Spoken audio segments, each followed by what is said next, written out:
이 시간에는 그 예배와 예배자들에 대한 주제로 말씀을 나누려고 합니다. 그 예배라는 게 뭐냐? 우리 예배라는 이야기를 많이 하잖아요. 예배라는 게 뭐냐? 또 예배 드리는 자의 자세가 어떠해야 하나님께서 반갑게 받아주시느냐? 그래서 오늘은 그 예배의 정의에 대해서 말씀을 드리고, 그 다음에 헛된 예배, 하나님이 싫어하시는 예배, 받으시지 않은 예배가 어떤 거냐, 하나님이 기뻐 받으시는 예배가 어떤 것이냐. 성경에 보면 우리 주님이 이 세상에 오셔서 이스라엘 백성들을 보시면서 너희들이 입술로는 나를 존경하되 마음은 내게서 멀도다. 사람의 계명을 교훈을 삼아 가르치니 나를 헛되이 경배하는도다. 이런 말, 헛되이 경배한다. 이게 사람이 그렇게 평가한 것이 아니고 우리 주님이 그렇게 말씀하셨기 때문에 굉장히 심각한 문제죠. 헛되이 경배한다. 이제 구약에 보면 이사야서라든지 말라기서에 보면 너희들이 내 마당 밟는 걸 난 싫어한다. 재물을 가져오지 말아라. 또 누가 일어나서 성전문을 닫을 사람이 있으면 좋겠다. 이럴 정도로 이스라엘 백성들의 예배를 주님이 싫어하셨습니다. 그리고 놀라운 것은 그들이 외견상으로는 정상적인 오늘날 말하는 교회생활을 하고 있는데, 예를 들면 십계명을 지킨다고 생각을 하고 안식일을 지키고 절기를 지키고 계명대로 산다고 하고 있는데 주님은 오셔서 너희는 날 헛되이 경배한다, 이런 말씀하셨어요. 주님은 우리 중심을 보시는 거죠. 외면상으로 만찬을 떼인다고 만족하신 것이 아니라 마음으로부터 주님을 경외함으로, 주님을 존귀 여김으로 예배를 드리는 건지 아닌지, 이제 이런 걸 보시는 거죠. 그래서 예배는 예배 드리는 자의 그 마음의 상태, 그 생활, 이게 이제 굉장히 중요한 것입니다. 우선 이제 예배라는 게 뭐냐? 여러분들 그 질문을 받으면 어떻게 대답하시겠어요? 예배라는 게 뭐예요? 예배는 낱말필요로 하면 절한다고는 뜻입니다. 예를 갖춰서 절하는 거, 하나님 앞에 절하는 거, 하나님의 위대하심에 대해서, 영광스러움에 대해서 고개 숙여 절하는 거, 그게 예배인데, 그러니까 그런 하나님이 내 마음에 비춰지지 아니하면 예배가 아니라는 거죠. 그 예배는 어떤 만찬상에 참석했다고 예배가 아니고, 또 만찬이 참여했다고 예배가 아니라 주님 어떤 분인가 알고 마음으로부터 찬송이 드려지고, 또 주님에 대한 감사가 드려지고 예배가 드려질 때, 그게 이제 참 예배인데, 이렇게 말씀을 드릴 수가 있습니다. 우리가 전도 집회라는 게 있죠. 오늘 지금 성도 집회인데, 성도 집회는 대상이 성도잖아요. 전도 집회는 대상이 믿지 않는 사람입니다. 그런데 예배는 대상이 하나님이세요.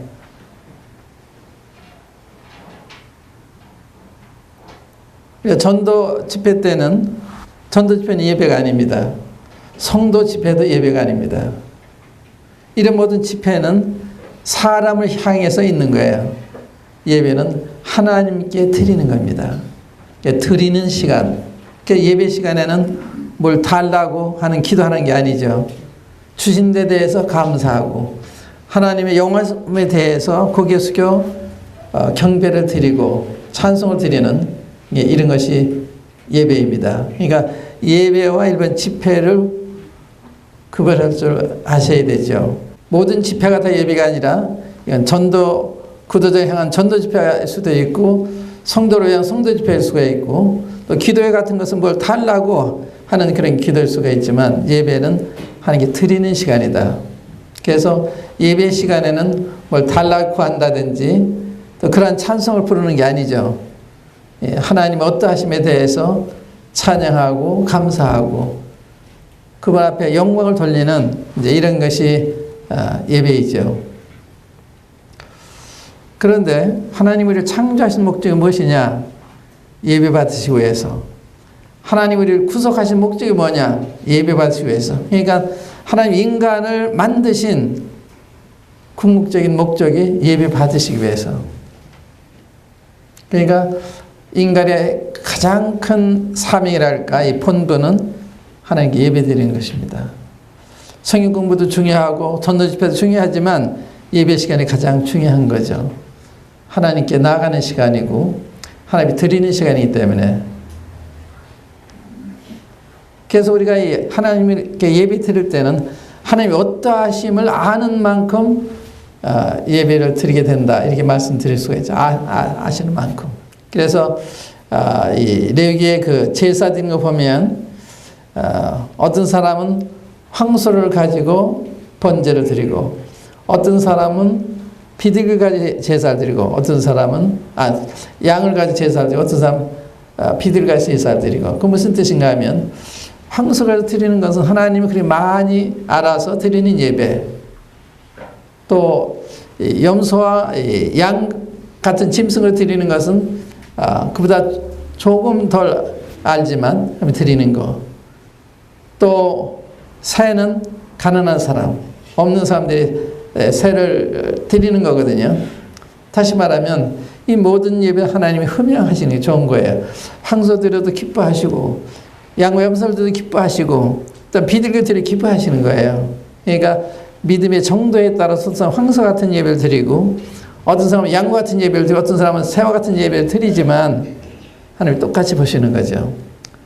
5달러 받은 사람이 5달러 남긴 거와 2달란트 받은 2달러 남긴 거 같은 거예요. 2달러 받은 사람이 5달러 남기게 하나님 기대하지 않으세요. 2달러 받은 2달러 남기는 거.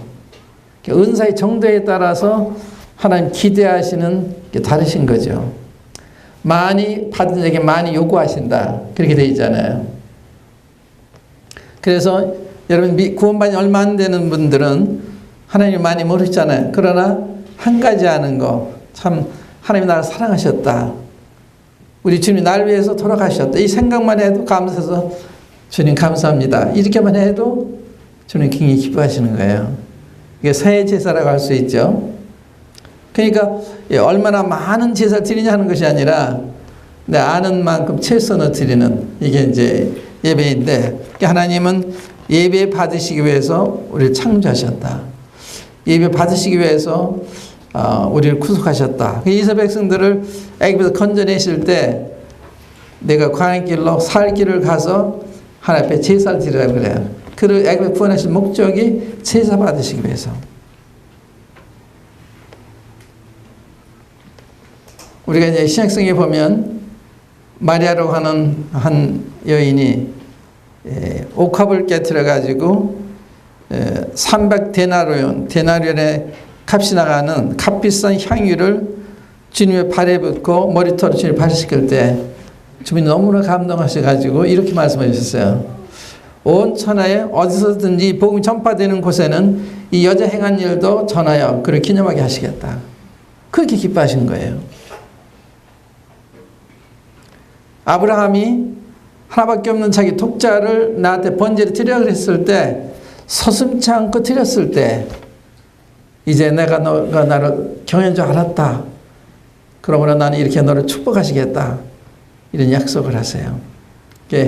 예배를 받은 그렇게 좋아하시는 자녀들이 부모를 생각해서 부모한테 연락을 한다든지 안부를 묻는다든지 편지를 한다든지 또 찾아와서 선물을 드린다 할 때 부모들이 좋아하시는 똑같은 거예요. 하나님은 우리부터 예배 받기를 원하신다. 그래서 요한복음 4장을 보면 그런 말씀을 우리 주님이 하셨어요. 요한복음 4장 한번 열어보겠습니다. 20절부터 읽겠습니다. 20절부터 24절까지. 사마리아 여인, 사마리아 여인이 주님 앞에 이제 예배에 대해 질문한 것입니다. 20절에 우리 조상들은 이 산에서 예배하였는데 당신들의 말은 예배할 곳이 예루살렘에 있다 하더이다. 우리 조상들이 사마리아, 자기들 조상을 얘기해. 사마리아인들은 이 산에서 예배하였는데 당신들의 말은, 유대인의 당신들의 말은 예배할 곳이 예루살렘에 있다 하더이다. 예수께서 가라사대 여자여 내 말을 믿으라. 이 산에서도 말고 예루살렘에서도 말고 너희가 아버지께 예배할 때가 이르리라. 여기 이 말씀이 굉장히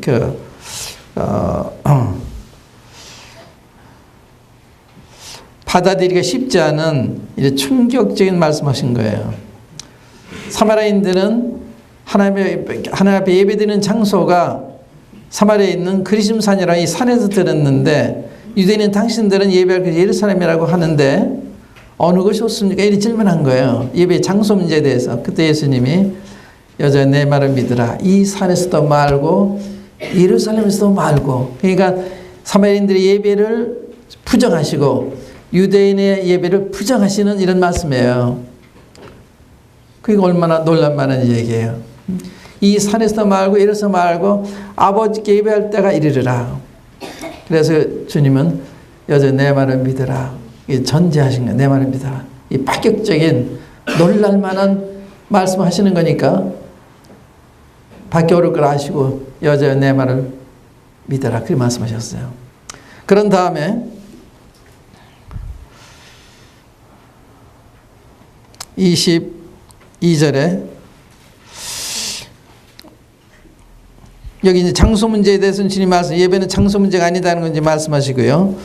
너희는 알지 못하는 것을 예배하고 우리는 아는 것을 예배하노니 이는 구원이 유대인에게 삼이니라. 사마리아인들은 하나님 말씀을 따라 예배 드리는 게 아니에요. 그러니까 하나님이 계시가 없는 예배를 드린다 반해서 유대인들은 하나님 계시를 따라서 율법을 따라 이제 드리는 거예요. 그러니까 사마리아인 예배를 일반 종교 예배라고 이렇게 한다면 유대인의 예배는 외형적으로 혹은 그림자적으로 드리는 예배 이렇게 말씀을 드릴 수가 있겠습니다. 그런데 23절에 아버지께 참으로 예배하는 자들은 신령과 진정으로 예배할 때가 오나니 곧 이때라. 아버지께서는 이렇게 자기에게 예배하는 자들을 찾으시니라. 하나님이 영이시니 예배하는 자가 신령과 진정으로 예배할지니라. 여기는 그리스도인의 예배죠. 사마리아인의 예배, 유대인의 예배, 그리스도인의 예배, 세 형태의 예배가 언급된 거예요.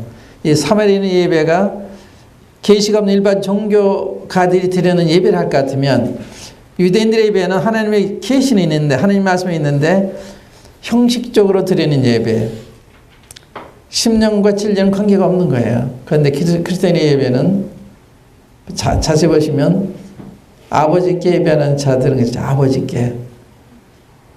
그러니까 이 신령과 진정 드리는 예배는 거듭난 사람들만이 드릴 수 있는 예배죠. 거듭나지 않으면 하나님 아버지를 모르잖아요.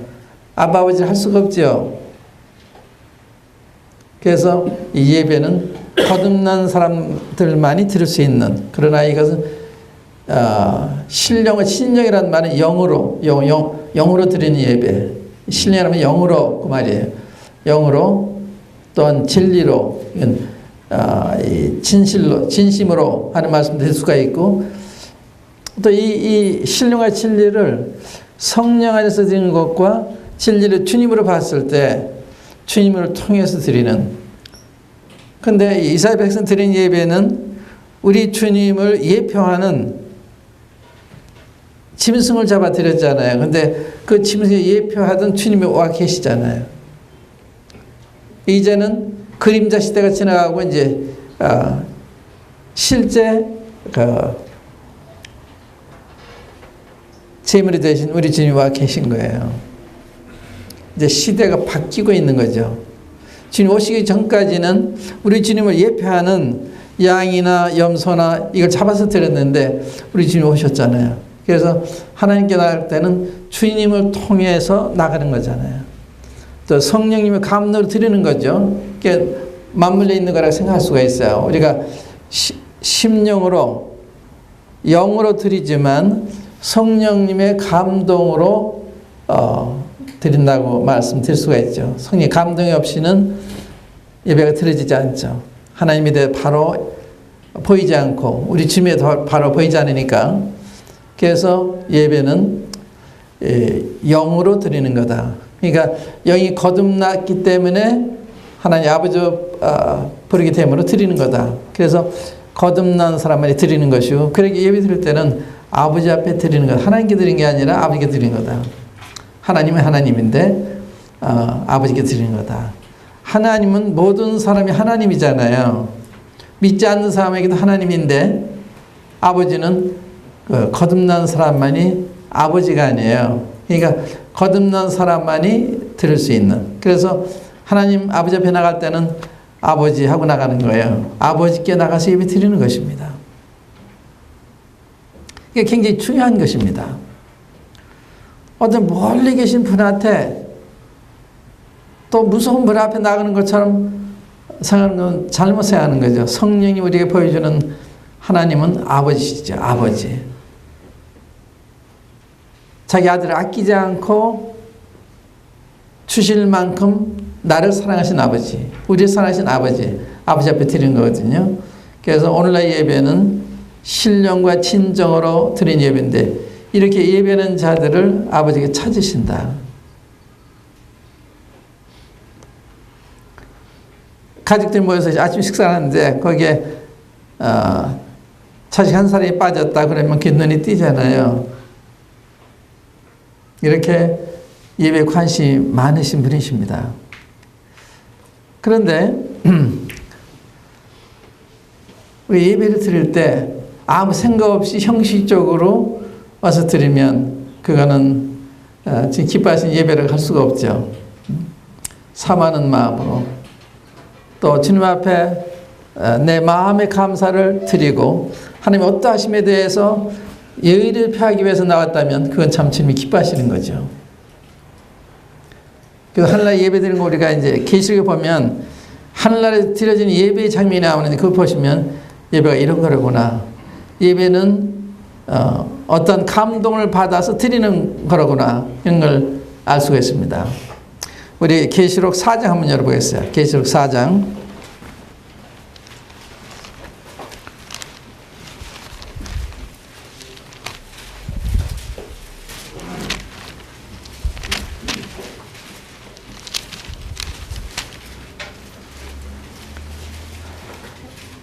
(8절) 이하를 읽겠습니다.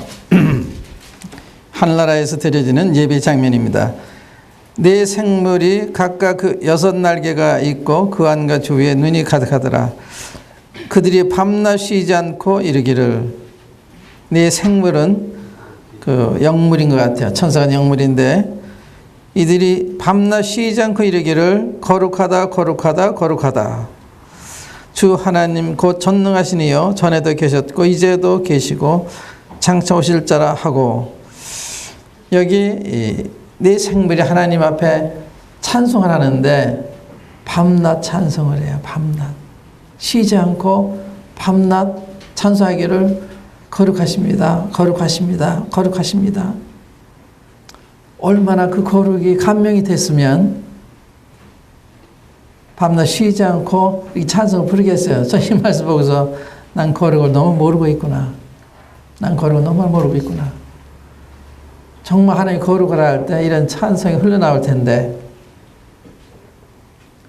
이사야서 6장에도 보면 히스기야 왕이 세상을 떠났을 때 이사야 선지자가 이 보좌 높이 틀린 보좌 앉으신 하나님 뵀을 때 두 날개로는 발을 가리고 두 날개로는 얼굴을 가리고 두 날개로는 나르면서 거룩하다 거룩하다 거룩하다 그래요.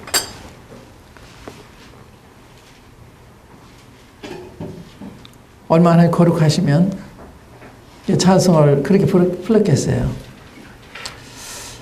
다시 말하면 하나님이 어떠하심이 보일 때 거룩한 하나님이 보이시든지 은혜로 하나님이 보이시든지 사랑의 하나님이 보이시든지 어떤 하나 보이실 때 그것이 계기가 돼서 예배를 드리게 되는 거다. 형식적으로 말하는 게 아니고 입술 나오는 것이 아니라 하나님 어떠하심에다 감명을 받고서 거기에다 경의를 표하는 게 예배다 이거죠. 그렇지 않으면 입술만 드리는 거잖아요. 그러니까 이 하나님과 교통함이 없이 예배는 드려질 수가 없는 거죠. 예배가 우리에서 나와지질 않는 것입니다. 그러니까 주님 뵐 때마다 사람들은 주님 앞에 절하고 주님 앞에 경배드리는 것을 우리 성경에 볼 수가 있어요. 계시록을 읽어보시면 군데군데 그때 합당한 예배를 드리는 걸 볼 수가 있습니다. 그 다음에 이제 이렇게 예배할 때 9절에 보면 그 생물들이 영광과 존귀와 감사를 보좌에 앉으사 세세토록 사시는 이에게 돌릴 때 24장로들이 보좌에 앉으신 이 앞에 엎드려 세세토록 사신 이에게 경배하고 자기 면류관을 보좌 앞에 던지며 가로되 우리 주 하나님이여 영광과 존귀와 능력을 받으시는 것이 합당하오니 주께서 만물을 지으신지라 만물이 주의 뜻대로 있었고 또 지으심을 받았나이다 하더라. 24장로들은 교회입니다. 24장로들은 교회가 휴거됐을 때 교회를 상징하는 분들입니다. 그러니까 하늘에 간 우리들을 가리키는 거예요. 우리가 이제 4장에 보면 24장로들이 나오는데 24장로들이 보좌에 앉아 있고요. 머리에 금면류관을 쓰고 있고요. 옷은 흰 옷을 입고 있어요. 이것은 교회 시대 이기는 자들이 주신 상급입니다. 4대께 이기는 자들 흰 옷을 약속하셨어요. 그런데 그걸 받아 입고 있는 거예요. 또 이 라오디게아 이기는 자에게 중에 보좌를 약속하셨는데 그 보좌를 받아서 보좌에 앉아 있는 거예요. 또 면류관도 이기는 자들이 약속하신 상급입니다. 다시 말하면 교회가 휴거가 돼서 그리스도 심판대 앞에서 이 상급을 받아가지고 하나님 예배드리는 장면이에요. 24장로들이 이 면류관을 주님 앞에 면류관 상으로 받았는데 이건 제가 가지고 있을 수가 없습니다. 이건 주님 겁니다. 주님께 드리는 거예요.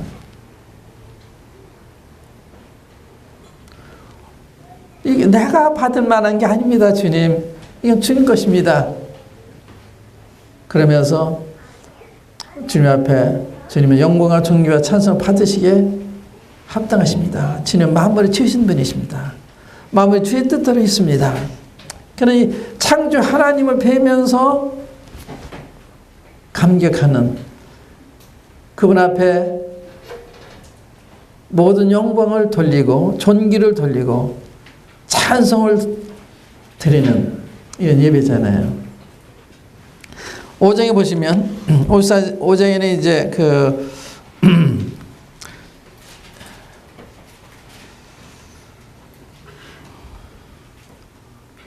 하나님의 오른손에 이 책이 들려 있는데 그 7인으로 봉했는데 아무도 그것을 뗄 수 있는 사람이 없어서 장로가 울었다 그랬습니다. 이때 그 천사가 하는 말이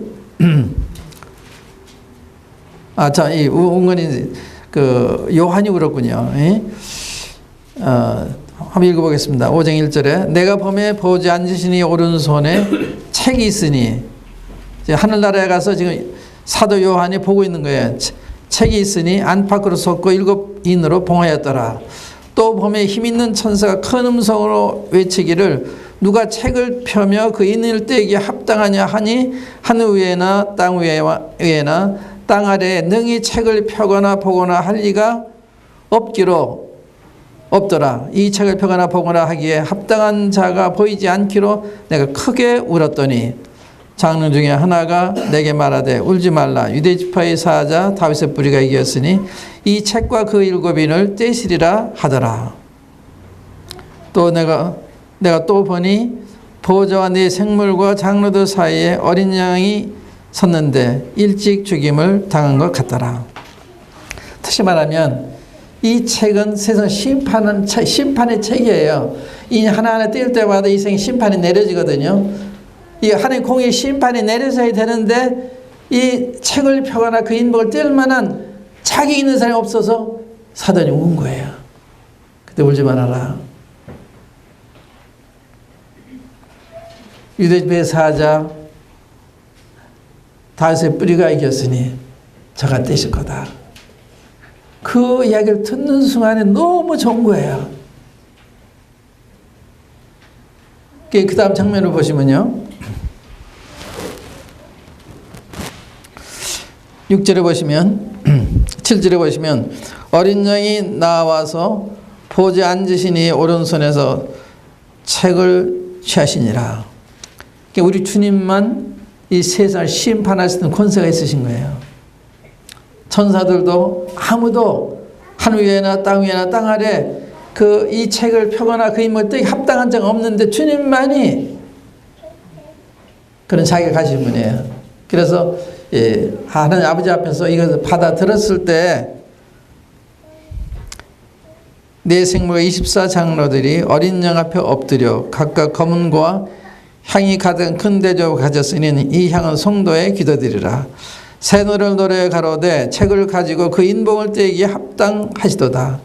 일찍 죽임을 당하사 각 족속과 방언과 백성과 나라 가운데서 사람들을 피로서 하나님께 드리시고 저희로 우리 하나님 앞에서 나라와 재상을 삼으셨으니 저희가 땅에서 왕노하려다. 이러한 우리 어린 양 대신 우리 주님을 위해서 찬송하는, 여기 어린 양 앞에 엎드렸다 그랬죠. 예배드리는 장면인데 만약 우리 주님이 하나님이 아니시라면 이건 우상 숭배가 되는 것입니다. 우리 주님이 하나님이시기 때문에 예배를 받으시는 거예요. 우리 주 예수님은 하나님이십니다. 그 엎드려서 예배를 드려요. 이렇게 이런 걸 받으시 합당하십니다. 그래서 예배는 뭘 달라는 게 아니라 주님 우리의 감사와 찬송과 경배와 받으기 너무나 합당하십니다. 그게 예배예요. 그게 주님 앞에 정말 마음에서 감사, 주님 감사합니다. 이렇게만 해도 그게 예배입니다. 정말 이 주님 앞에 찬송 드리고 싶어서 좋은 찬송을 택해서 이렇게 드려도 그게 예배예요. 주님 어떠하시면 내게 감동이 돼서 그걸 주님 앞에 드릴 때 그게 예배다 그거죠. 그게 없으면 예배가 아니에요. 그 형식이죠. 그러니까 주님과의 교제 가운데서 예배가 드려지는 거다. 주님과 주님의 기뻐하시는 삶을 살다 와야 예배가 드리는 거다. 이렇게 말씀드릴 수가 있죠. 그러니까 그렇지 않으면 예배가 우러나지 않는 것입니다. 그 다음 보시면 11절 보세요. 내가 또 보고 들으매 보좌와 생물들과 장로들을 둘러선 많은 천사의 음성이 있으니 그 수가 만만이여 천천이라. 이게 매덕입니다. 매덕의 천사들이 하나님 앞에 찬송을 부르는데 큰 음성으로 가로되 죽임을 당하신 어린 양이 능력과 부와 지혜와 힘과 존귀와 영광과 찬송을 받으시기에 합당하도다. 이 우렁찬 소리에 사도에 얼마나 놀랐겠어요. 한낮에 이렇게 천사들, 24장로들, 만물이 하늘 위에와 땅 위에와 땅 아래에 있는 이 만물이 하나님 앞에 찬송하는 이런 장면입니다. 하늘나라는 찬송으로 가득 찬, 예배로 가득 찬 곳이 하늘나라예요. 이거 하나님이 기대하셨는데 아담과 하와가 뱀의 유혹을 받아서 범죄함으로 하나님이 받으시고 못 받으시고 참 마음에 큰 근심과 슬픔을 겪으신 거죠. 그런데 하늘나라에서 이런 사람들이 회복이 돼서 하나님이 어떠하시면 알고 그분의 존귀와 영광을 알고서 그런 걸 돌릴 때 하나님이 너무나 기뻐하시는, 예배는 하나님을 기쁘시게 드리는, 하나님을 감동시키는 시간입니다. 찬송을 불러도 마음으로부터, 감사라도 마음으로부터 그걸 주님이 원하시는 거예요. 그렇지 않으면 형식적으로 찬송을 부르고 형식적으로 감사하면 주님 받으실 게 별로 없는 거죠. 주님 우리 중심을 보시잖아요. 입술 보시는 게 아닙니다. 그래서 이 아까 제가 인용한 대로 너희가 입술로 날 존경하되 마음은 내게서 멀도다. 사람의 계명으로 교훈을 삼아 가르치는 날 헛되이 경배하는도다. 그 끝에 보면요, 어떤 말씀이 있는가 하면 네 부모를 공경하라. 그런데 바리새인들이 뭐라 가르쳤는가 하면 하나님 앞에 자신을 드렸으면 부모 공경하는 책임에서 벗어난 거다. 공경하지 않아도 된다 그래. 그렇게 함으로 하나님의 계명을 폐한다고 그랬어요. 부모를 공경하는 하나님 말씀입니다. 하나님 불러서 아프리카에 선교사를 가도 부모를 공경해야 되는 거예요. 그런데 바리새인들은 하나님 앞에 자기를 드렸으면 부모 공경하지 않는다 이렇게 가르쳤어요. 그러니까 부모를 공경하지 않으면 헛된 예배가 되는 거예요. 부모를 잘 공경하고 섬기면서 예배를 드릴 때 하나님 합당히 보시는 거예요. 그러니까 우리 삶과 굉장히 중요한 게 형제를 사랑하고 우리 주위에 우리 도움 필요한 사람에게 사랑을 베풀고 잃어버린 영혼들의 복음을 전하고 이래다 와서 예배 드릴 때 그걸 주님의 합당히 바치는 것입니다. 그런 어떠한 주님을 기뻐하는 삶을 살지 않다 그냥 와서 주일이니까 예배를 드린다. 그런 건 아닙니다. 그 다음에 13절에 보시면 내가 또 들으니 하늘 위에와 땅 위에와 땅 아래와 바다 위에와 또 그 가운데 모든 만물이 가로되 보좌에 앉으신 이와 어린 양에게 찬송과 존귀와 영광과 능력을 세세토록 돌릴지어다 하니 네 생물이 가로되 아멘 하고 장로들은 엎드려 경배하더라. 이게 예배예요. 이러한 예배가 우리 가운데 들어진다면 얼마나 우리 하나님 아버지가 기뻐하시고 우리 주님이 내가 참 저들을 구속한 보람이 있구나 이렇게 생각하시겠어요.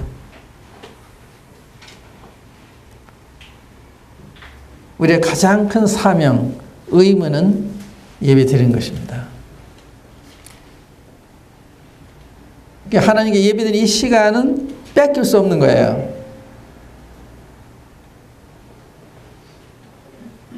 하나님께서 아브라함을 시험하시는데 예배에 대해서 시험하셨습니다. 창세기 22장에 보면 한번 찾아보겠습니다. 어떻게 하나님이 아브라함을 시험하시는지. 이러한 시험을 아브라함의 말년에 하셨어요. 여기서 우리가 하나님의 마음을 엿볼 수가 있는 것입니다. 22장 1절부터 보시면 아브라함이 100세 아들을 얻었잖아요. 이 아브라함한테는 가장 소중한, 되게 생명같이 소중한 게 이삭입니다. 아들이에요. 이렇게 귀한 아들 하나님이 나한테 바쳐라 그러시는 거예요. 시험하시는 겁니다. 한번 읽겠습니다. 그 일 후에 하나님이 아브라함을 시험하시려고 그를 부르시되 아브라함 하시니 그가 가로되 내가 여기 있나이다. 여호와께서 가라사대 내 아들 내 사랑하는 독자 이삭을 데리고 모리아 땅으로 가서 내가 내게 지시하는 한 산 거기서 그를 번제로 드리라. 아브라함이 가장 소중히 여기는 그 아들을 하나님이 달라시는 거예요. 시험입니다. 아브라함이 가장 소중히 여기는 것을 아끼나 아끼지 않나. 이거 보신 거예요. 이거 뭐로 의미하는가 하면 하나님은 우리의 가장 소중히 여기시는 것을 바라시는 거예요. 하나님은 최고로 대접해 주기를 원하시는 겁니다. 그래서 계명에 보면 마음을 다하고 뜻을 다하고 힘을 다하고 영혼을 다해서 너희 하나님 사랑해라 이래 하잖아요. 적당한 사랑 아니에요.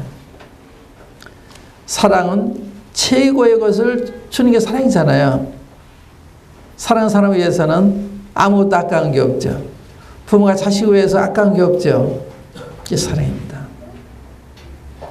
하나님 그런 사랑 요구하시는 거예요. 그런 예배를 요구하신 겁니다. 우리가 가장 소중히 여기는 것보다 더 소중히 여기나 하는 걸 시험하신 거예요.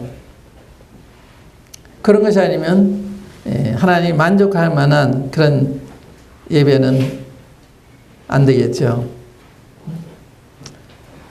울산에 노는 형제님이 미국 뉴욕주 라체스라는 데 이제 한 달간 연수로 왔어요. 근데 그 형제님이 뉴저지에 있는 한국 형제의 모임에 비행기를 타고 한 달에 3번의 예배 드리러 왔어요. 한 번은 비행기를 놓쳐서 못 왔다 그러니까 4번은 다 원쌤이랑 똑같죠. 미국을 처음 간 분입니다. 미국 구경도 하고 싶고 또 비행기 타가지고 돈이 많이 들잖아요. 그런데 한 달에 3번을 비행기 타고 예배를 드리고 왔어요.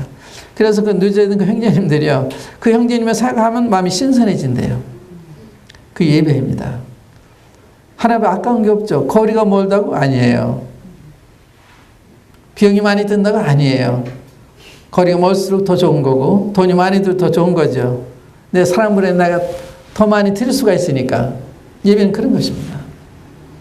근데 예배 드리는 시간에 내 가정사가 있어서 오늘은 주일날 못 나가겠습니다. 이러면 안 되는 거예요. 우리 집안의 어른이 7순입니다. 8순입니다. 그래서 못 가겠습니다.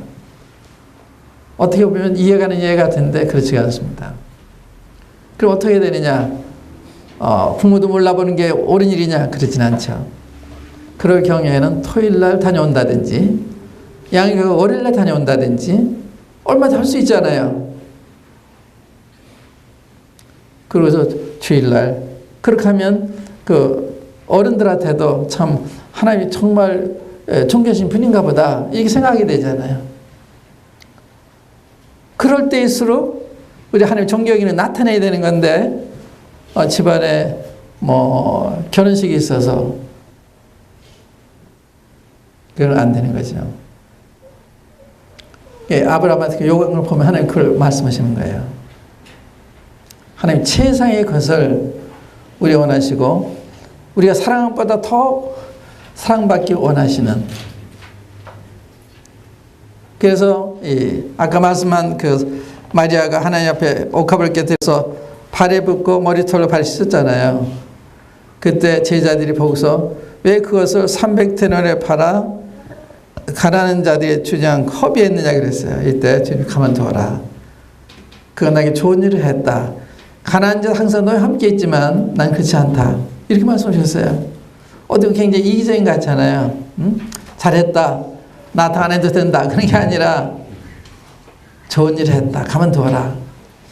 가난한 사람 항상 너와 함께 있지만 나는 함께 있지 않다. 그 요구하신 거예요. 그래서 사랑은 요구하는 것입니다. 사랑은 주는 것만이 아니고 요구하는 거예요. 나만 사랑해라. 그래서 하나님이 제일 싫어하시는 게 우상숭배. 합에 들을 이 숭배를 다른 대상이 줄 때 제일 싫어하시는 거예요. 그래서 하나님이 질투한 하나님이시다. 그래서 이스라엘 백성들이 우상을 섬기면요 하나님 불이 나시는 거예요. 진노하십니다. 이게 질투예요. 사랑에는 질투가 따른 것이죠. 질투가 없는 참 사랑이 아니죠. 그래서 하나님은 나만 사랑해라. 그 원하시는 거예요. 그게 사랑의 성격입니다. 여러분들은 여러분들의 아내가 나 외에 다른 남자도 사랑해라 허락할 수가 있어요? 안 되는 거죠. 그래서 하나님은 마음을 다하고 뜻을 다하고 성품을 다해서 주는 하나님을 사랑하라. 이게 그거 첫째 계명이다. 하나님 그거 원하시는 거예요. 이게 그런 마음이 아니면 최선의 태도가 아니죠. 그 다음에 하나님 왜 예배를 싫어하시느냐? 삶이 엉망이기 때문에 엉망으로 살면서 예배를 드리니까 하나님이 싫어하시는 거예요.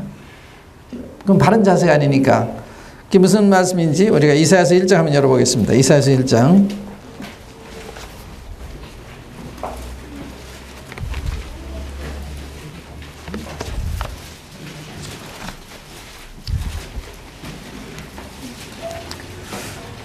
이사야서 1장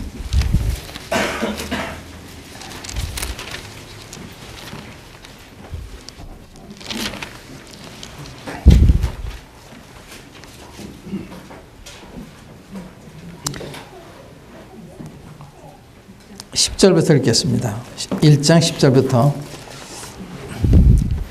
이때 이스라엘 백성들의 그 상태가 아주 엉망이었습니다. 그 1절부터 쭉 묘상을 보면 아주 온몸이 병들어 있는, 죄로 병들어 있는 이런 상태예요. 이때 하나님이 너희 소돔의 관원들아 여호와의 말씀을 들을지어다. 너희 고모라의 백성아 우리 하나님의 법에 귀를 기울일지어다. 이건 이스라엘 백성의 관원들을 이렇게 부르신 거예요. 소돔 고모라 사람들처럼 여호와께서 말씀하시되 너희의 무수한 재물이 내게 무엇이 유익하뇨? 재물은 무수에 갖다 드리고 있는데 주님이 싫어하시는 거예요. 무엇이 내게 유익하뇨? 나는 수양의 번제와 살찐 짐승의 기름에 배불렀고 나는 수송아지나 어린 양이나 수염소의 피를 기뻐하지 아니하노라. 너희가 내 앞에 보이러 오니 그것을 누가 너희에게 요구하였느냐? 내 마당만 밟을 뿐이니라. 헛된 재물을 다시 가져오지 말라. 분향은 나의 가정이 여기는 바요 월삭과 안식일과 대회로 모이는 것도 그러하니 성령과 홀로 악을 행하는 것을 내가 견디지 못하겠노라. 예배를 드리고 한쪽 생활에서는 악을 행하고 거짓을 행하고 온갖 나쁜 일을 하면서 예배 드리니까 그 예배의 태도가 아니죠. 의로운 삶, 깨끗한 삶, 양심적인 삶, 선한 삶, 이런 삶을 살다 와야 되는데 그렇지 악하게 살면서 예배 들어오니까 주님이 안 좋아하시는 거예요. 14절에 내 마음이 너희의 월삭과 정한 절기를 싫어하나니 그것이 내게 무거운 짐이라 내가 지기에 곤비하였느니라. 너희가 손을 펼 때 내가 눈을 가리우고 너희가 많이 기도할지라도 내가 듣지 아니하리니 이는 너희의 손에 피가 가득함이니라. 보세요. 이분이 사람을 죽이고 막 그러고 있는 거예요. 피가 가득함이니라.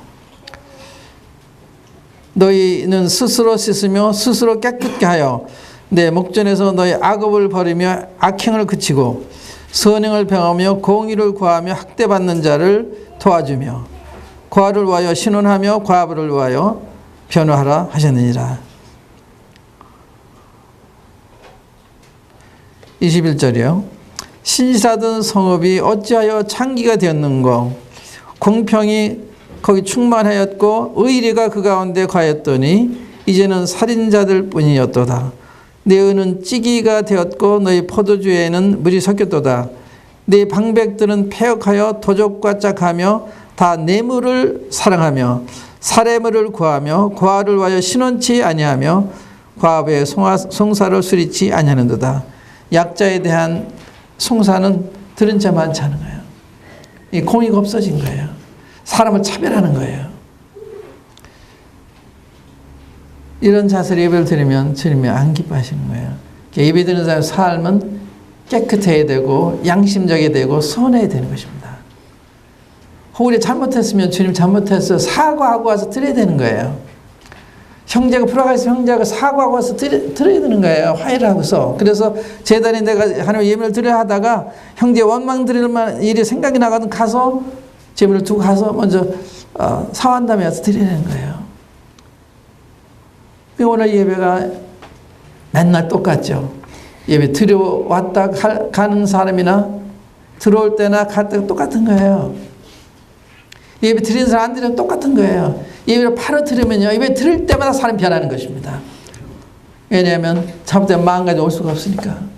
주님 잘못했습니다. 이렇게 할 수밖에 없는 거예요. 그런 마음으로 나갈 수가 없는 거예요. 그런데 하나님 함부로 생각하니까 그런 마음으로 와서 만찬을 참여하는 거예요. 그러면 안 되는 거죠. 그래서 고린도 교회는 그래서 너희 중에 약한 자도 많고 병든 자도 많고 잠자는 자도 많다. 주님이 징계하신 것입니다. 만찬에 잘못 참여하면 하나님이 다루시는 거예요. 징계하시는 거예요. 그렇게 하나님께서 예배를 거룩하게 대해 주시길 바라는 것입니다.